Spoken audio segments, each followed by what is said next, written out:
দিয়ে বলেন হুসাইন তোমার গুড়াটা তো শ্রেষ্ঠ গুড়া।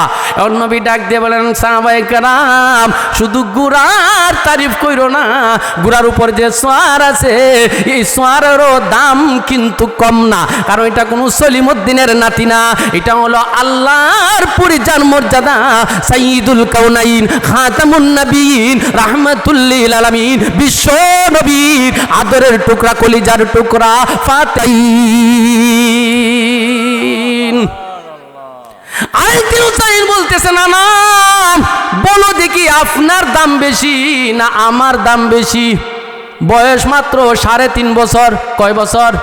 3.5 বছর। হুসাইন বলতেছে না না গো বলো দেখি তোমার সম্মান বেশি না আমার সম্মান বেশি? হুসাইন রাদিয়াল্লাহু তাআলা বলার পরে নবী বলেন হুসাইন আমারই তো সম্মান বেশি। হয় না আমার বেশি। এখন নবীজি বলেন দেখি বলো দেখি তোমার সম্মান কিভাবে বেশি? এখন হুসাইন বলে বলো দেখি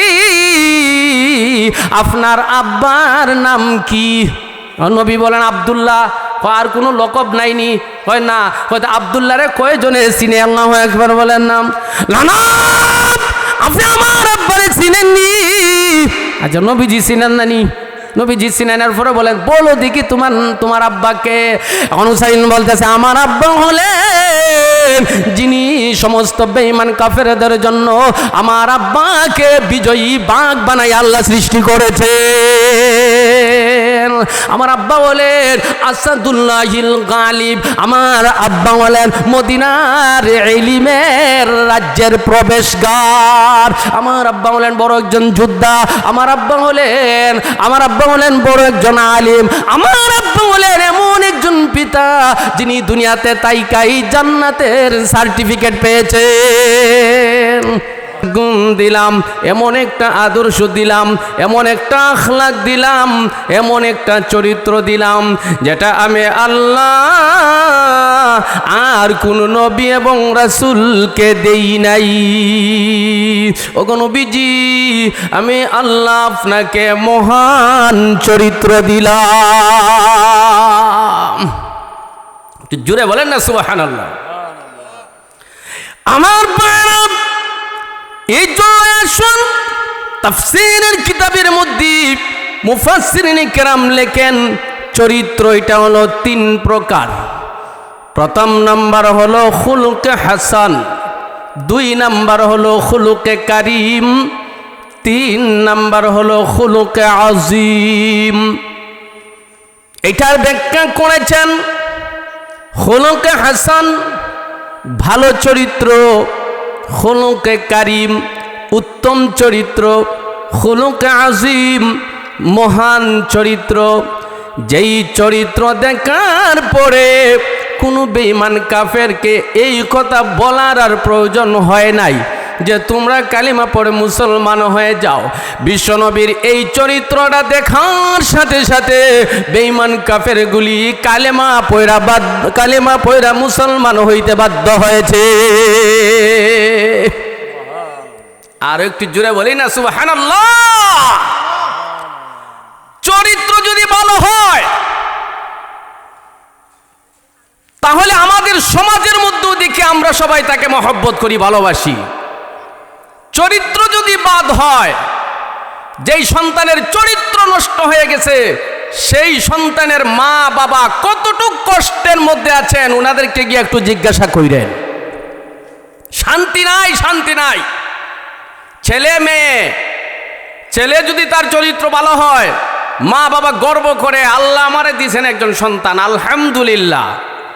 মেয়ে যদি ভালো চরিত্রবান হয় তাহলে বাবা মা বাবা আত্মীয় স্বজন এমনকি গ্রামবাসী বলে আমাদের মহল্লা মাঝে আছে আলহামদুলিল্লাহ একজন আল্লাহর বান্দি, খুবই দিনদার, পরহেজগার, নামাজি, পর্দা মানে, মা বাবার কথা মানে, ভাই বেরাদর আত্মীয় স্বজনেরও খুব বেশি সম্মান করে, কোনো দিন বেপর্দা হইতে দেখা যায় নাই। আপনারা কি বলেন? গর্ব করে বলি কি বলি না? আল্লাহু আকবার। যেই যুবকের চরিত্র নষ্ট হয়ে গেছে, যেই যুবতীর চরিত্র নষ্ট হয়ে গেছে, মা বাবা কোনো শান্তি নাই, মানে বোঝা গেল জাহান্নাম উনার ঘরের মধ্যে। কথা বলেন ঠিক কিনা?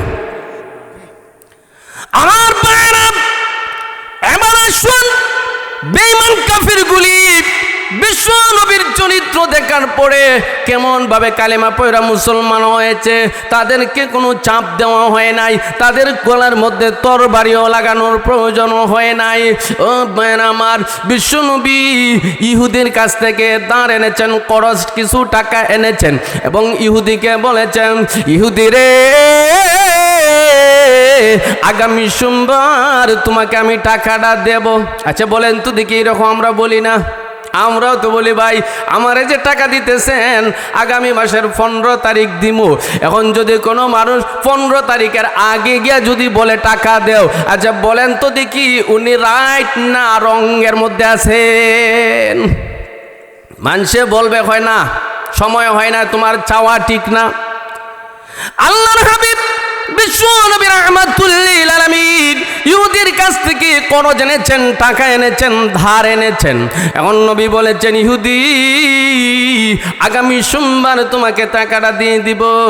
এই ইহুদি রব্বারে গিয়া বলে, ও মুহাম্মদ, টাকা যে আনছিলাম মনে আসেনি, টাকাটা দিয়ে দাও, টাকাটা দিয়ে দাও। শুধু এই কথাই বলে না, এবার আমার কিতাবের মধ্যে লিখেন আল্লাহর নবীর গলার মধ্যে একটা রুমাল মুবারক পেঁচানো ছিল, আর ইহুদি গিয়াম রুমালের মধ্যে টান মেরেছি, টান দেওয়ার সাথে সাথে রুমালের পেশটাও টাইট হয়ে গেছে। আল্লাহু আকবার। মুসলমানদের 2 নম্বর খলিফা ওমর ফারুক রাদিয়াল্লাহু তাআলা আনহু বলেন, পৃথিবীর মানুষেরা যেই মাত্র ইহুদি রুমালে ধরে টান মেরেছে, আল্লাহ নবীর চেহারাটা একবারে লাল হয়ে গেছে। সাথে সাথে আমিরুল মুমিনিন ওমর তরবারি বের করে বলতেছেন, ইয়া রাসূলুল্লাহ, ইয়া হাবিবাল্লাহ, আল্লাহ নবী গো, অনুমতি দেন। সুবহানাল্লাহ বলেন না? দেখেন সাহাবায়ে কেরাম নবীকে কেমন মহব্বত করতেন। আমরা তো সময় জানি উমর ছিলেন খুব রাগী মানুষ। আপনারা জানেন কি জানেন না? উমর ছিলেন রাগী মানুষ, কিন্তু দেখেন বিশ্ব নবীকে কতটুকু মহব্বত করেছেন, ভালোবেসেছেন, কেমন ইত্তেবা অনুসরণ করেছেন। এমন অবস্থায় আল্লাহর নবীর অনুমতি চান। আল্লাহু আকবার। ইয়া হাবিবাল্লাহ, ওগো আল্লাহ নবী, অনুমতি দেন, ইহুদির শরীর থেকে কল্লা বিচ্ছেদ করে দেই। আল্লাহ নবী ডাক দিয়ে বলেন, ওমর না না, এটা ঠিক না ওমর। ইহুদি তো বুঝতে পারে না, এই জন্য সময়ের আগে এসে গেছে, এই জন্য এসে যদি মন্দ আচরণ করে, ওমর তুমি কেন তার সঙ্গে মন্দ আচরণ করবা? কারণ নবীজির চরিত্র হলো সিলমান কাতাআকা ওয়াফু আম্মান যালামাকা। নবীজি বলেন, কেউ যদি তোমার কাছ থেকে, তোমার থেকে সম্পর্ক বিচ্ছেদ করতে চায়, তুমি চেষ্টা করো সম্পর্ক জোড়া লাগানোর জন্য। কেউ যদি, কোনো মানুষ যদি তোমার উপর জুলুম অত্যাচার করে, তুমি তাকে মাফ করে দাও। সুবহানাল্লাহ বলবেন না? আরো একটু জোরে বলেন সুবহানাল্লাহ।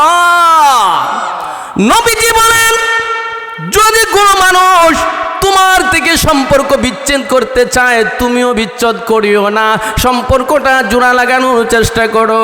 কোনো মানুষ যদি তোমার উপরে জুলুম অত্যাচার করে, তাই বলে তুমিও জুলুম অত্যাচার করিও না, তাকে মাফ করে দাও, তাকে মাফ করে দাও। কারণ মাফ করা এটা কোনো মানুষের সিফত নয়, এই মাফ করাটা সরাসরি আল্লাহ রাব্বুল আলামিনের সিফত। আল্লাহ এক নাম হলো গফফার। গফফারের অর্থ হলো অধিক ক্ষমাকারী। তাহলে ভাইরা আমার দেখেন, মাফ করে দেওয়া এটা হলো আল্লাহ তাআলার গুণ। আল্লাহ ডাক দিয়ে বলেন, দুনিয়ার মানুষ যেই গুণে গুণান্বিত স্বয়ং আমি আল্লাহ, এই গুণটা যদি তোমার মধ্যে থাকে, আমি আল্লাহ ওয়াদা দিলাম হাসরের কঠিন ময়দানে আমি আল্লাহ কারো কোনো পরোয়া করব না, আমি আল্লাহ কারো কোনো চেহারার দিকে তাকাবো না। মাফ করে দেওয়া গুণটা যে তোমার মধ্যে ছিল, আমি আল্লাহ, আমি স্বয়ং আল্লাহ হাসরের কঠিন ময়দানে তোমাকে মাফ করে দিব। নবীজি ডাক দিয়ে বলেন, হে ওমর, তুমিও কি বুঝো না, যদিও ইহুদি, আমি বলেছি তাকে সোমবারে দিব, এসে গেছে রবিবারে। ওমর, যদি তোমার কাছে টাকা থাকে তোমার পকেট থেকে আমি নবীর বদলা দিয়ে দাও, পরে আমি তোমাকে দিয়ে দিব। আল্লাহু আকবার। ওমর বলে, পৃথিবীর মানুষ, সাথে সাথে আমি দিয়ে দিলাম।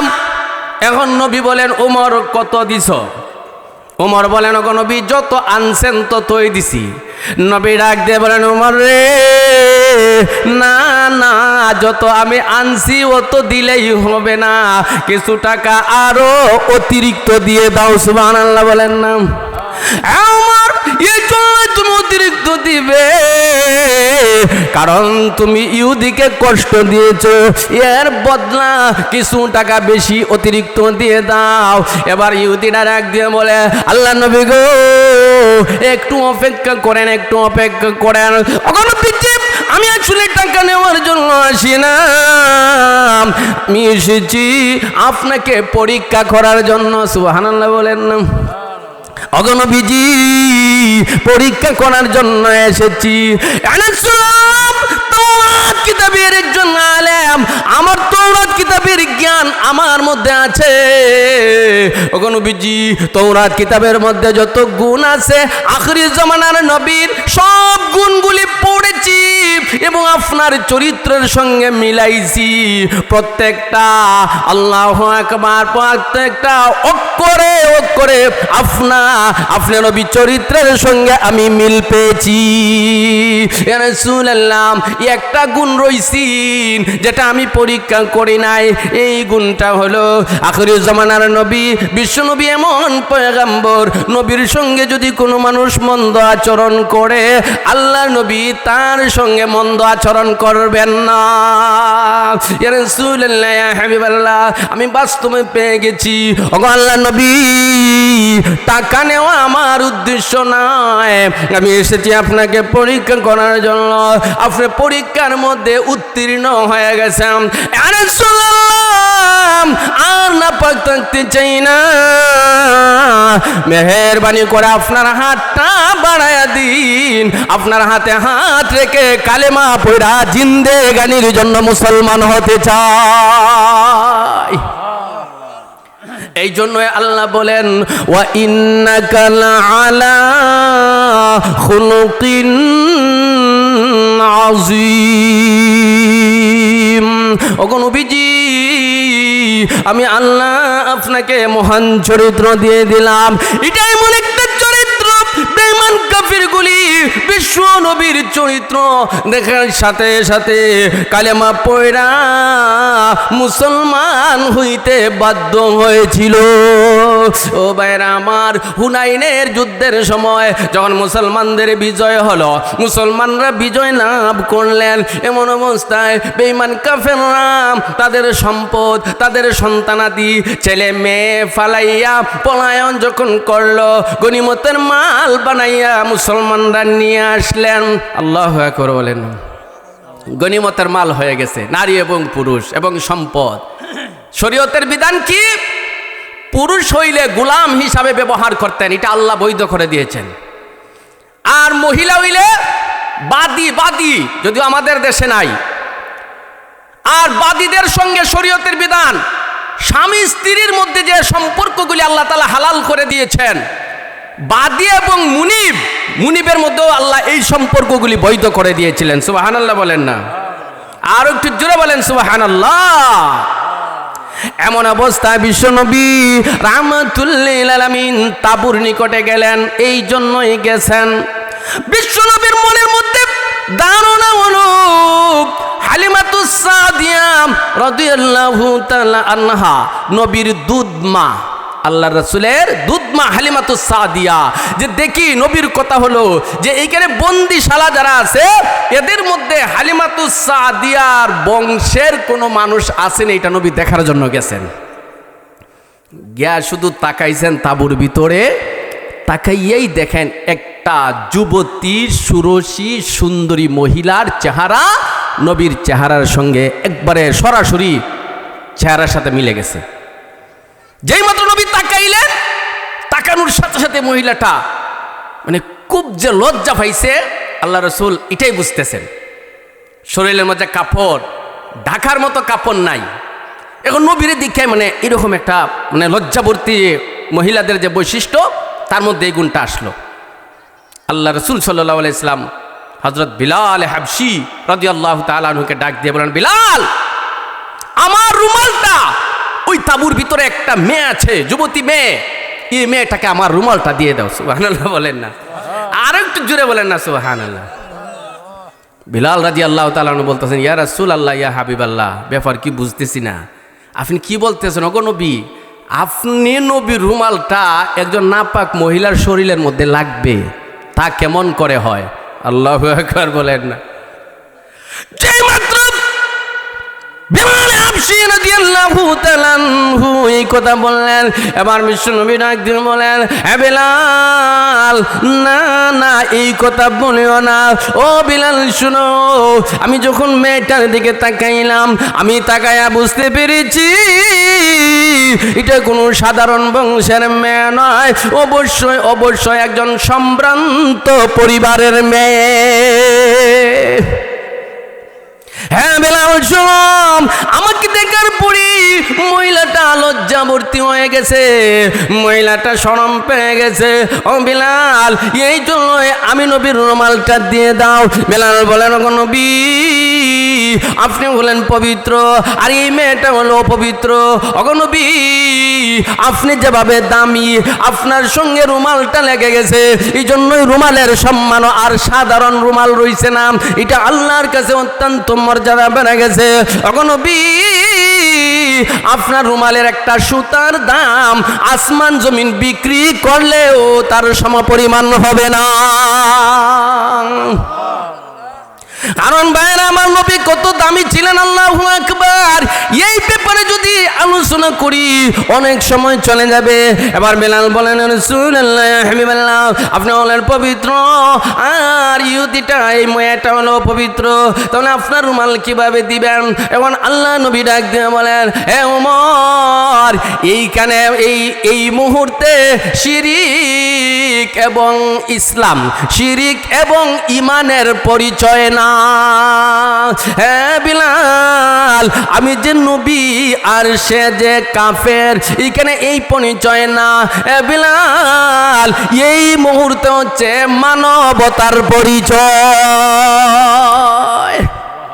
আর একটু জোরে বলেন না সুবহানাল্লাহ। মানবতা যে গুণটা যে মানুষের মধ্যে নাই, আল্লাহ বলেন তোমরা হলে চতুষ্পদ জন্তু। শুধু চতুষ্পদ জন্তু বললেই হবে না, আল্লাহ বলেন বালহুম আদাল, আরো নিকৃষ্ট, যাদের মধ্যে মনুষ্যত্বতা নাই, এরা কোন মানুষ না, এরা পশুও না, এরা পশুর চেয়ে আরো নিকৃষ্ট। নাউজুবিল্লাহ বলবেন না, আরো একটু জোরে বলেন না নাউজুবিল্লাহ। মানবতা যাদের মধ্যে থাকবে অবশ্যই উলামায়ে কেরামকে সম্মান করবে, মানবতা যাদের মধ্যে থাকবে মুরব্বীদেরকে সম্মান করবে, মানবতা যাদের মধ্যে থাকবে মা বোনদের দিকে খারাপ নজরে খারাপ দৃষ্টিতে তাকাবে না। কথা বলেন ঠিক কিনা? নবীজি ডাক দিয়ে বলেন, বিলাল, এই মেয়েটা যদি কোন ইহুদির মেয়ে না হইয়া আমার কলিজার টুকরা ফাতেমা হইতো, তাহলে তোমরা কি কোনো অভিযোগ করতে? সুবহানাল্লাহ বলেন না, আর একটু জোরে বলেন না সুবহানাল্লাহ। এখন তো সাহাবায়ে কেরামের আর কোনো জবাব নাই। এখন বিলাল হাবশী রাদিয়াল্লাহু তাআলা রুমালটা ওই মহিলার কাছে দিলেন। নবীজি একটু পরে গেলেন, গিয়া বলতেছেন, মা, তোমার পরিচয়টা বলো, তোমার চেহারাটা দেখে আমি বুঝতে পারছি তুমি সাধারণ কোনো বংশের মানুষ না, অবশ্যই সম্ভ্রান্ত পরিবারের লোক। এখন এই মেয়েটা ডাক দিয়ে বলে, ইয়া রাসূলুল্লাহ, ইয়া হাবিবাল্লাহ, ওগো নবীজি, আমি হইলাম, আমার আব্বা হলেন হাতিম তাই। নামটা কি তো অপরিচিত নি? আপনারা কি তা হন? নামটা অপরিচিত? পরিচিত।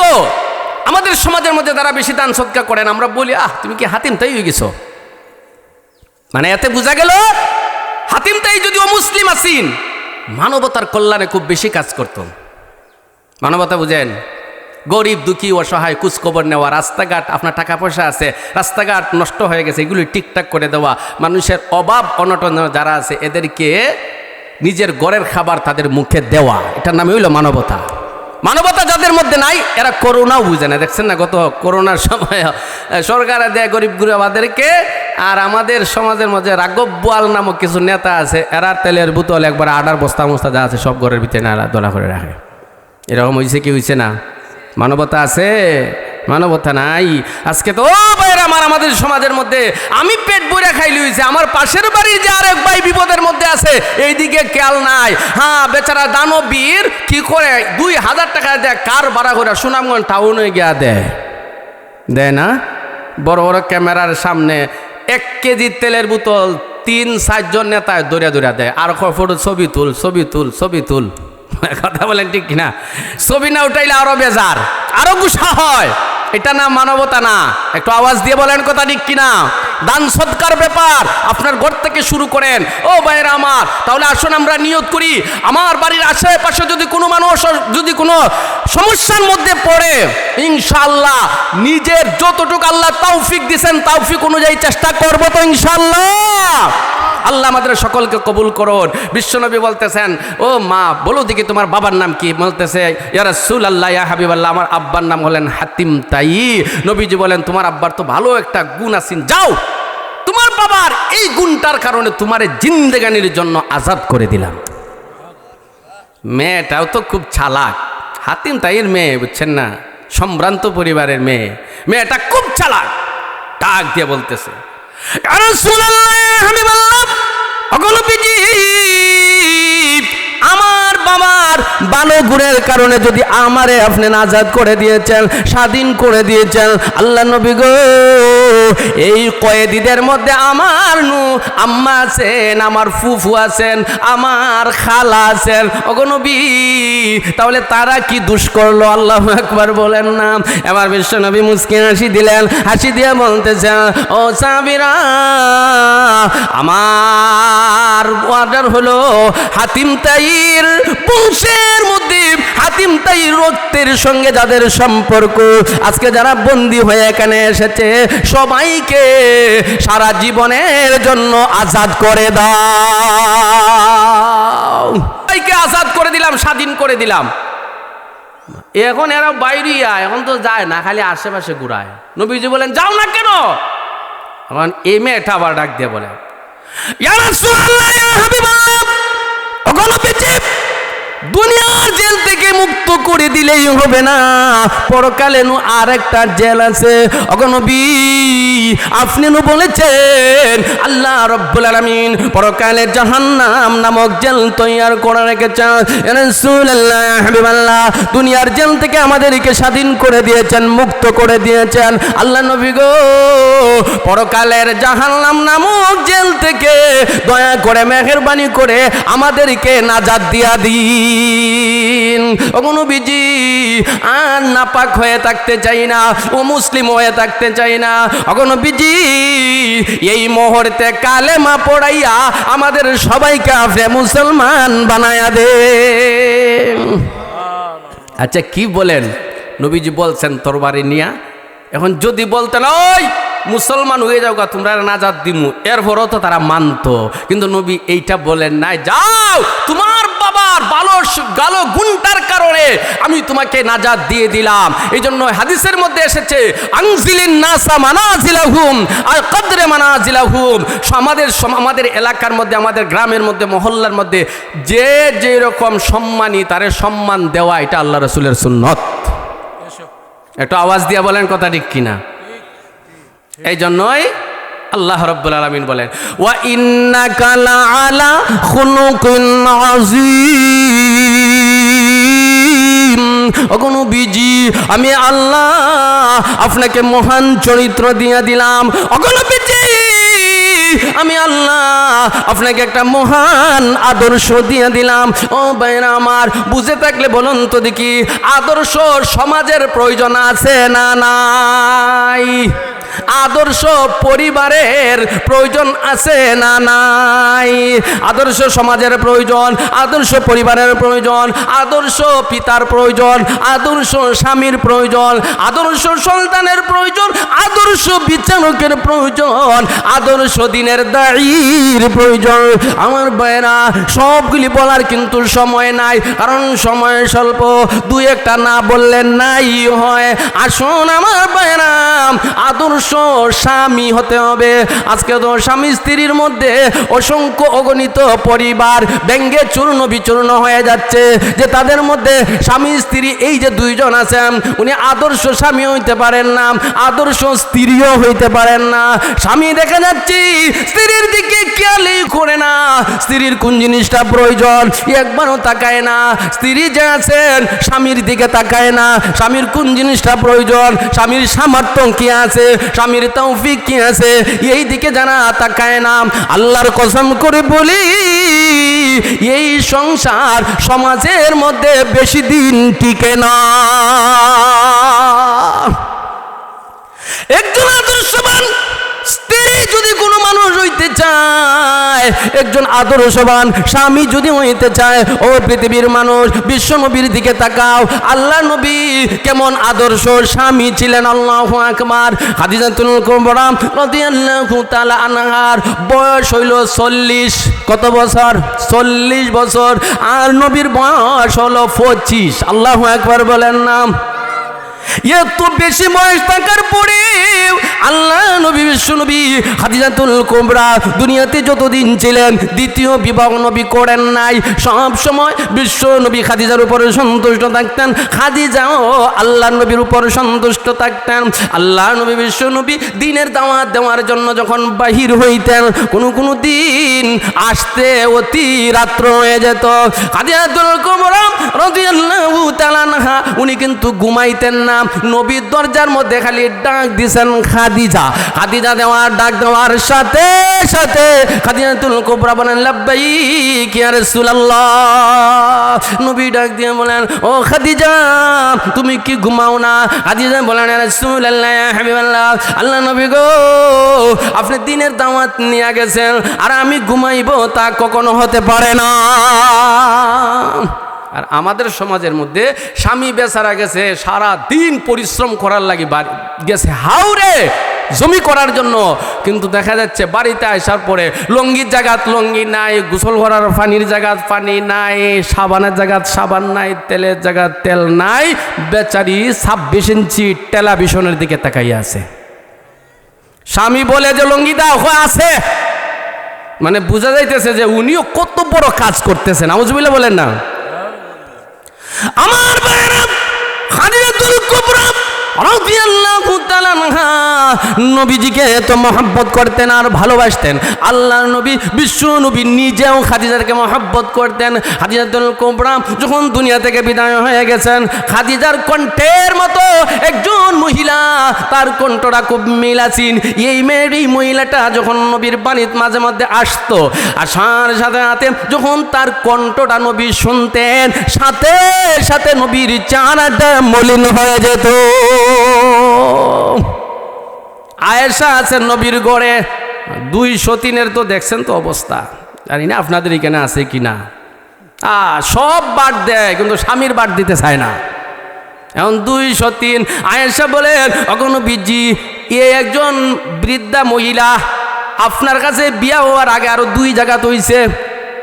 অগণ বিজি এই বৃদ্ধা মহিলার কথা কেন গো এত বেশি স্মরণ করেন? আল্লাহ তো এর চেয়ে উত্তম নিয়ামত আমারে দিছেন। অগনবী দেখতেও আমি সুন্দর, আমার বয়স কম।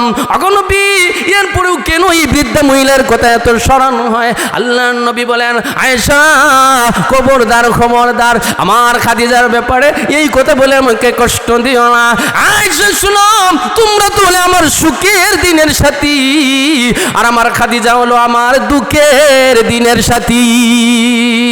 যেই সময় মক্কার মানুষেরা আমাকে আশ্রয় দেয় নাই, যেই সময় মক্কার মানুষেরা আমাকে চিনত না, আমাকে নিয়ে ক্রিটিসাইজ করত, আমাকে কষ্ট দিত, আমার খাদিজা বিনা প্রশ্নে আমার উপর ঈমান আনছে।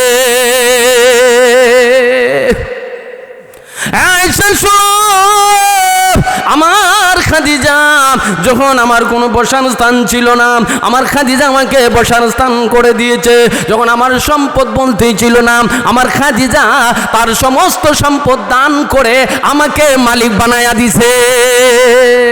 এই জন্যই ভাইরা আমার কিতাবের মধ্যে লিখেন, নবীও খাদিজাকে খুব বেশি মহব্বত করতেন। আল্লাহ নবী বিশ্ব নবী রাহমাতুল লিল আলামিন যখন প্রথম জিবরিল আলাইহিস সালামের সঙ্গে সাক্ষাৎ, নবীজি তো আর দেখেন নাই জিবরাইলকে, এখন বাড়িতে গিয়া বলেন, জাম্মিলুনি জাম্মিলুনি, ও খাদিজা কমলি আমাকে উড়াও, মনে হয় আমি আর বেশি দিন বাঁচবো না। খাদিজা আমার মন বলতেছে আমি বেশি দিন বাঁচবো না। এখন খাদিজা এখন পরামর্শ দেন, আল্লাহু আকবার বলেন না। আদর্শ স্বামী হইলে ভালো জিনিসের পরামর্শ দেয়, আর আদর্শ স্বামী যদি না হয়, সুযোগ পাইলে স্বামী বেচারা সকরাতে এখন বেচারি কাগজ লইয়া আইছে, হয় আপনি তো মনে হয় মরি যাবেন, গেছে দস্তকরটা এখানে দেলাইন দেলাইলে তো নোয়াগাঁও বাজারের যে বিল্ডিংটা আছে এটা মালিক আমি হয়ে যাবো। কথা বুঝতেছেন না আপনারা? খাদিজাতুল কুবরা রাদিয়াল্লাহু তাআলা বলেন, গো আল্লাহর নবী, না না না না, কখনো জিন ভূতে আপনার উপর কোনো আক্রমণ করতে পারবে না, আপনার উপর আসর করতে পারবে না। ওগো নবী, কারণ কোনোদিন আপনি মিথ্যা কথা বলেন নাই, সম্পর্ক বিচ্ছেদ করেন নাই, কোনো মানুষকে কষ্ট দেন নাই, আল্লাহু আকবার বলেন না। এখন খাদিজা বলেন পরীক্ষা করতে হবে। যখন আরেকদিন জিবরিল আলাইহিস সালাম আসলেন, ওই সময় খাদিজা নবীজিকে বলছিলেন আমারে ডাক দিয়ে, বিশ্ব নবী খাদিজাতুল কুবরাকে ডাকছে, ও খাদিজা ওই নু আবার আইছেন, সুবহানাল্লাহ বলেন না। সাথে সাথে ভাইরা আমার খাদিজাতুল কুবরা রাদিয়াল্লাহু তাআলা মাথার কাপড়টা সরাইয়া দিছেন, সুবহানাল্লাহ বলেন। আচ্ছা বলেন তো দেখি, মহিলাদের চুল এটা পর্দার ভিতরে না বাহিরে? ভিতরে। আল্লাহু আকবার। ও ভাইরা আমার, খাদিজাতুল কুবরা যখন কাপড়টা সরাইয়া দিছেন, এখন দেখেন নবীজিকে বলেন, ওগো নবীজি আসেন নি? এখন কয় নাই। এবার খাদিজা ডাক দিয়ে বলে, ইয়া রাসূলুল্লাহ, ইয়া হাবিবাল্লাহ, আপনি আর কোনো সন্দেহ কইরেন না, আপনি চিন্তিত হয়েন না, এটা কোনো জিন্নাত নয়, এটা কোনো ভূত ফেরত নয়, এটা অবশ্যই আল্লাহর পক্ষ থেকে রহমতের ফেরেশতা। কি বুঝলেন খাদিজাতুল কুবরা? আল্লাহু আকবার। এখন নবীরও কি মহব্বত আছেন, আর আমরা স্বামী স্ত্রীর মধ্যে তো আজকে আল্লাহু আকবার খালি অশান্তি আর অশান্তি। আরে ভাই ওই তো না কেন, কারণ স্বামী এবং স্ত্রী অনেক পরিবার আছে যে উভয়জনের মধ্যে কোনো মায়া মহব্বত নাই, ভালোবাসাও নাই, মানে এটা বিপদ বইরা সংসার করা। ওই যে কয় না যে নাই মামু থেকে খানা মামু বালা, হ্যাঁ, স্বামী ছাড়িয়া দেওয়া স্ত্রী ছাড়িয়া দেওয়া থেকে লইয়া খাই, এইরকমই কিন্তু বলা হয়। নাউজুবিল্লাহ বলেন না। স্বামী যদি সন্তুষ্ট থাকে আল্লাহ সন্তুষ্ট, সুবহানাল্লাহ বলবেন না। নবী জীবনে আল্লাহর পরে যদি কাউকে সিজদা করার অনুমতি থাকতো, ও মহিলারা তোমাদেরকে বলতাম তোমরা তোমাদের স্বামীর পায়ের মধ্যে সিজদা করো। এখন নবী দেখেন কেমন মহব্বত। খাদিজাতুল কুবরা সকরাতের সময় কান্দেন, মায়ার মানুষও যদি কান্দে আপনারা কি তখন কলিজা ফেটে যায়। নবী ডাক দিয়ে বলেন, খাদিজা ব্যাপার কি, কান্নার কারণ কি? খাদিজাতুল কুবরা বলেন, ওগো আল্লাহর নবী, মনে হয় আমি আর বেশি দিন বাঁচব না।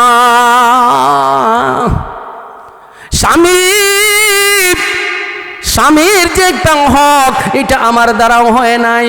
ওগো নবী, যদি আমি আপনাকে কোনো কষ্ট দেয়া থাকি, আল্লাহর কসম করে বলি ওগো নবী, মনে রাখবেন না, আমাকে মাফ করে দিয়া দেন। নবীজি বলেন, খাদিজা না, তোমার উপর আমি অসন্তুষ্ট না।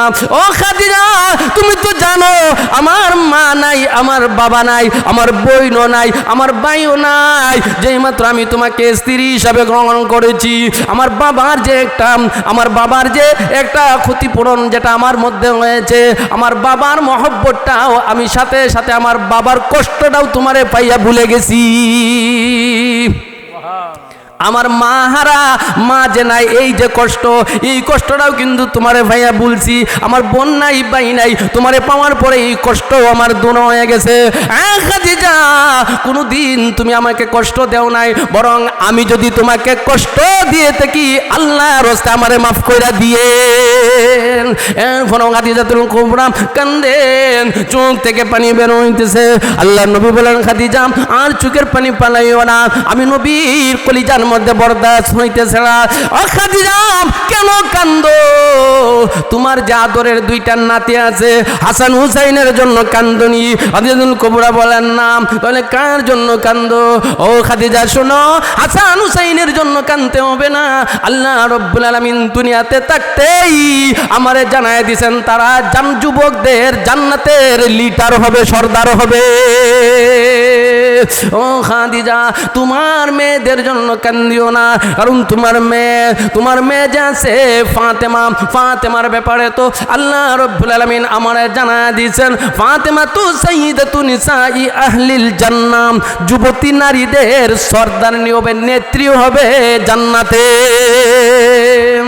এমন বিশ্বনবী বারবার বলতেছেন, খাদিজা কেন কান্দো? খাদিজাতুল কুবরা ডাক দিয়ে বলে, ইয়া রাসূলুল্লাহ, ইয়া হাবিবাল্লাহ, আমি আপনাকে কয়েকটা ওসিয়ত করব, এই ওসিয়তগুলি আপনি মানবেননি। নবী বলেন, খাদিজা ওসিয়ত কেন? এই মুহূর্তে যদি বলো আমার কলিজা বের করে দেই, আমি এইটাও বের করে দিতে রাজি, কারণ তুমি যা করেছো এটা আমি নবী কোনোদিন বলতে পারবো না।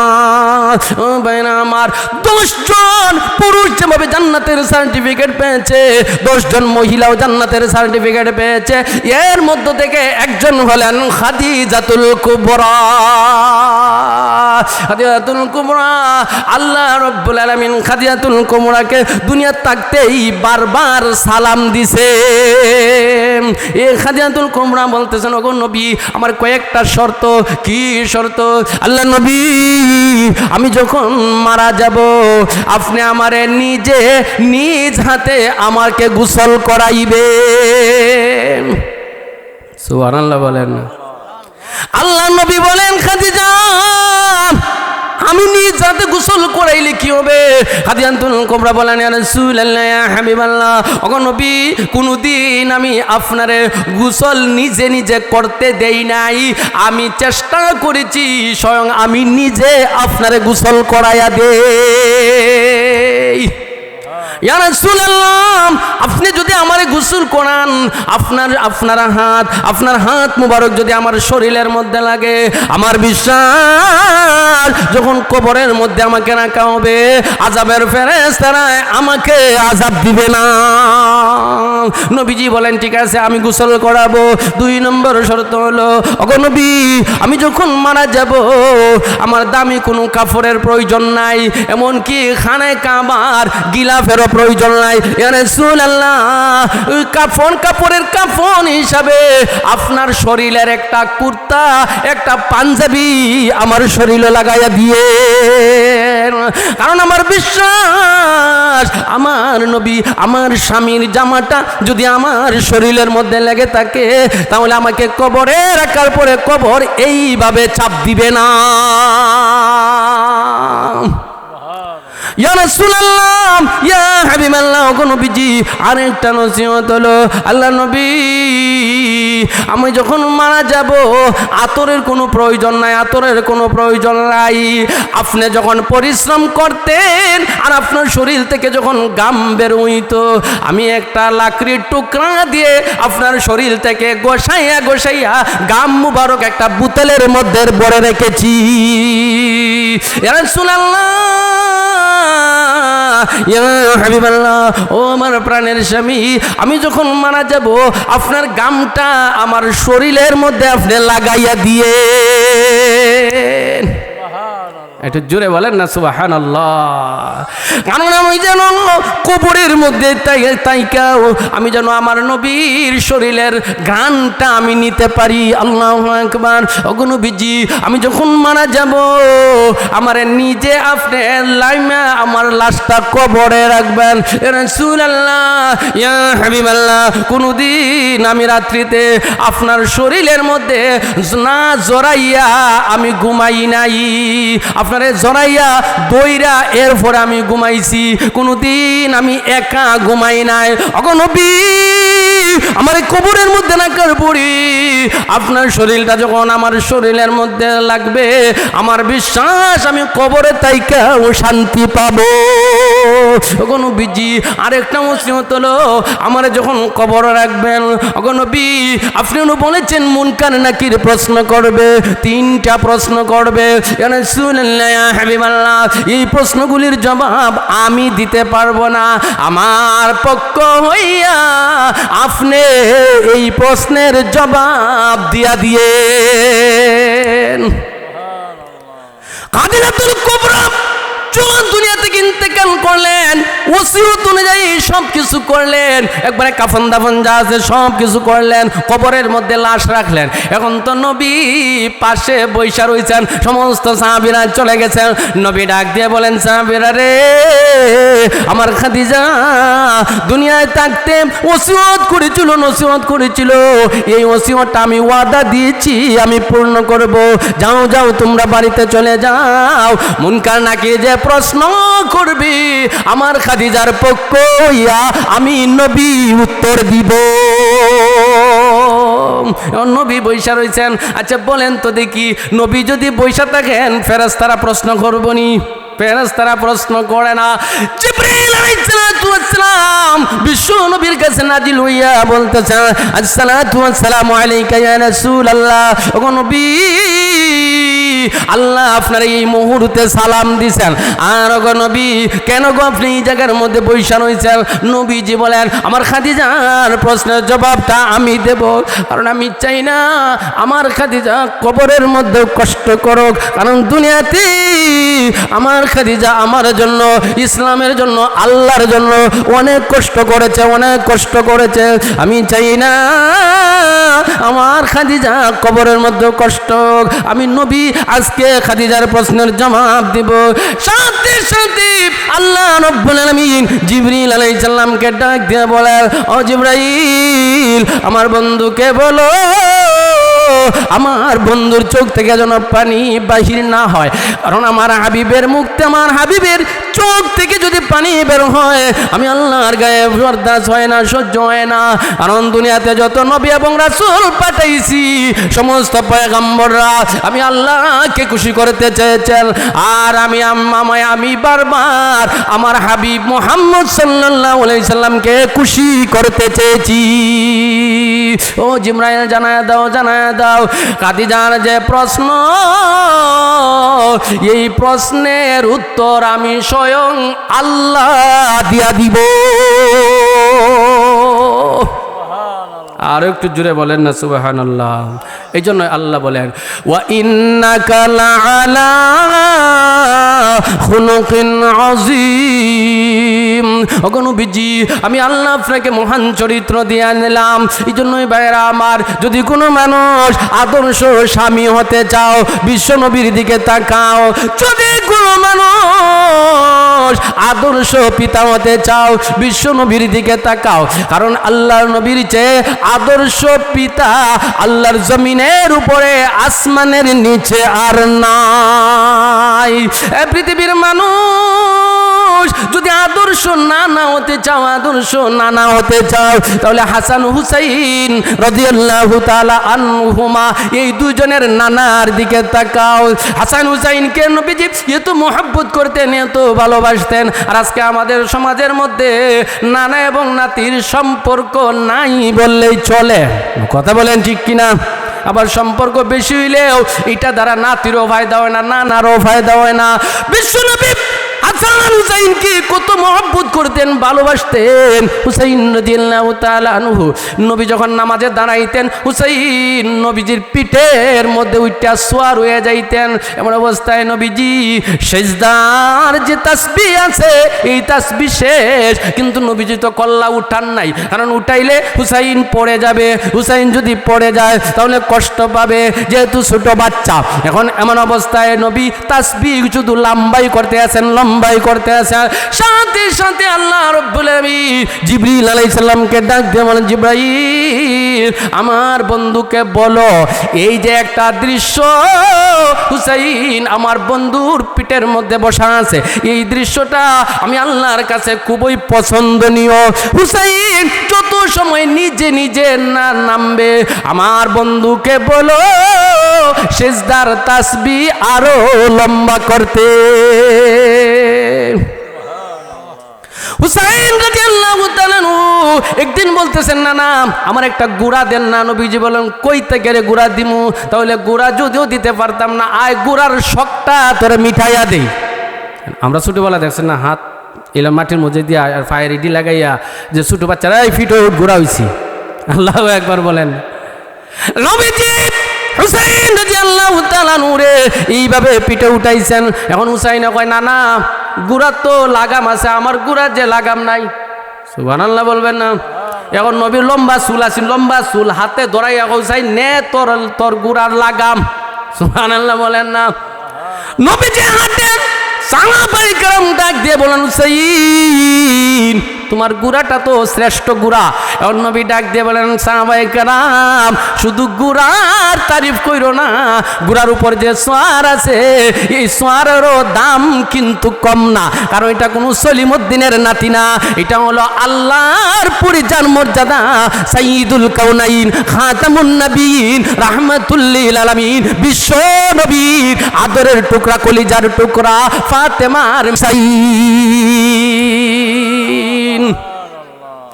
আরেকদিন হুসাইন বলতেছে, না না বলো দেখি আপনার দাম বেশি না আমার দাম বেশি? বয়স মাত্র 3.5 বছর। কয় বছর? 3.5 বছর। হুসাইন বলতেছে, না না গো বলো দেখি তোমার সম্মান বেশি না আমার সম্মান বেশি? হুসাইন রাদিয়াল্লাহু তাআলা বলার পরে নবী বলেন, হুসাইন আমারই তো সম্মান বেশি। কয় না আমার বেশি। এখন নবীজি বলেন, দেখি বলো দেখি তোমার সম্মান কিভাবে বেশি? এখন হুসাইন বলে, বলো দেখি আপনার আব্বার নাম কি? নবী বলেন, আব্দুল্লাহ। আর কোনো লকব নাইনি? হয় না। হয়তো আব্দুল্লাহ রে কয়জনে চিনে? আল্লাহু আকবার বলেন নাম। না না আপনি আমার আব্বারে চিনেননি? আচ্ছা নবীজি চিনেন নানি? নবীজি চিনেনার পরে বলেন, বলো দেখি তোমার আব্বাকে। এখন হুসাইন বলতেছে, আমার আব্বা হলেন যিনি সমস্ত বেঈমান কাফেরদের জন্য আমার আব্বাকে বিজয়ী বাঘ বানাই আল্লাহ সৃষ্টি করেছে। আমার আব্বা বলেন আসাদুল্লাহিল গালিব। আমার আব্বা বলেন মদিনার ইলমের রাজ্যের প্রবেশদ্বার। আমার আব্বা বলেন বড় একজন যোদ্ধা। আমার আব্বা বলেন বড় একজন আলিম। আমার আব্বা বলেন এমন একজন পিতা যিনি দুনিয়াতে তাইকাই জান্নাতের সার্টিফিকেট পেয়েছেন। নবী বলেন, তাইলেও দেখা যায় তোমার আব্বাই শ্রেষ্ঠ। না না বলো দেখি তোমার মাকে? নবী বলেন, আমিনা। আমিনা আর কোনো লকব নাইনি? নবী বলেন না। বলেন আমিনার আগে পিছনে আর নাইনি? নবীজি বলেন না। তাইলে আপনার মা আমিনারে কয়জনে চিনে? ও না না আমার আম্মারে আপনি চিনেননি। সুবহানাল্লাহ বলেন না? আচ্ছা বলেন তো দেখি হুসাইনের আম্মার নাম কে? ফাতেমা। ফাতেমা কার মেয়ে? বিশ্ব নবীর। এখন হুসাইন বলতেছে, না না আপনি আমার আম্মারে চিনননি? নবী বলেন, না চিনি না, আমার একটু চিনাও। সুবহানাল্লাহ বলেন না? না না আমার আম্মা বলেন, আমার নানা বলেছেন সাইয়্যিদাতু নিসাই আহলিল জান্নাহ। আসলেন কঠিন ময়দানে আমার মা সমস্ত যুবতীদের সর্দারনি হবে, এটা আমার নানা বলেছেন। আমার আম্মা যিনি দুনিয়াতে তাইকাই জান্নাতের সার্টিফিকেট পেয়েছেন, আমার আম্মা আমার নানার কলিজার টুকরা। আমার নানা যার ব্যাপারে বলেছেন ফাতেমা তু বিদআতু মিন্নি, ফাতেমা হলো আমার শরীরের অংশ বিশেষ, আমার মা হইল উনি। আল্লাহু আকবার বলেন না? নবীজি বলেন, তাহলে তো বোঝা যায় তোমার মারই সম্মান বেশি। এখন আল্লাহু আকবার। এখন হুসাইন বলতেছে, ও নানা বলো দেখি আপনার নানির নাম কি? সুবহানাল্লাহ বলেন না? আমার নানি মক্কার একজন মহিলা, মদিনার একজন মহিলা, নাম নাইনি। নবী বলেন যে না কোনো লকব বেশি নাই। এখন বলতেছে তাহলে আমার নানিরে চিনুননি? আচ্ছা বলেন তো দেখি হুসাইন রাদিয়াল্লাহু তাআলা আনহুর নানিকে? খাদিজাতুল কুবরা, একটু আগে যে বললাম খাদিজাতুল কুবরা, আল্লাহু আকবার বলেন না। নানা আমার নানি বলেন দুনিয়াতে থাকতে যারে বারবার আল্লাহ সালাম দিছেন আপনার নানিরে দিছেননি? সুবহানাল্লাহ বলেন। এখন হুসাইন বলতেছে নানা বলো দেখি আপনার নানার নাম কি? ওই কিন্তু সেন্টার হয়েছে। আপনার নানার নাম কি? যে আব্দুল ওয়াহাব। সামনে পিছনে আর নাই, নবী বলেন না। আমার নানারে চিনুননি? তোর নানা খেয়ে, আল্লাহু আকবার বলেন না। যাই হোক সম্মানিত হাজরিন, যে পর্যন্ত আলোচনা করলাম এবং শুনলাম, আল্লাহ রাব্বুল আলামিন আমাদের সকলকে বেশি বেশি করে আমল করার তৌফিক দান করুন। ওয়া আখিরু দাওয়ানা আলহামদুলিল্লাহি রাব্বিল আলামিন।